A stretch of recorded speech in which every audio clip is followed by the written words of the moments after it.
Bonjour et bienvenue à la Haute École Robert Schuman. Vous êtes intéressé par des études en chimie et donc vous avez parcouru notre site internet. Ici, via l'onglet formation, on arrive assez vite sur le bachelier en chimie. Alors cette petite page, vous la connaissez peut-être. On déroule, on descend pour trouver le coût de la formation. Ici, un témoignage assez intéressant d'un étudiant parti en stage aux îles Féroé, c'est assez atypique.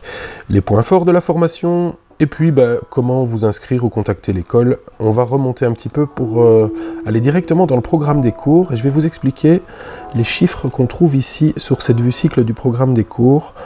Alors vous voyez un B1 ici, ça signifie bloc 1. Avant on parlait en année, maintenant ce sont des blocs. Bloc 1 première année, bloc 2 deuxième année et bloc 3, comme vous voyez ici, des activités d'apprentissage qui se passent en troisième année. Un peu plus loin, Q1 signifie premier quadrimestre. Il y a des cours qui se donnent au premier quadri et d'autres au deuxième quadri. C'est assez facile. Et puis les chiffres ici correspondent aux heures de cours qui sont associées à chaque activité d'apprentissage.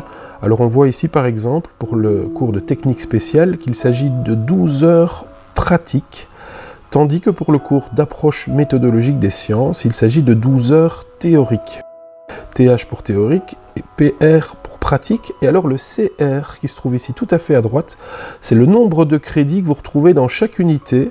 Et pour savoir comment ces crédits sont répartis dans les unités, il faut cliquer évidemment sur l'unité en question. Par exemple ici en toxicologie, on va se rendre compte que cette unité comporte donc 10 crédits qu'il faut partager entre 3 activités d'apprentissage qui ont chacune un certain nombre d'heures différentes.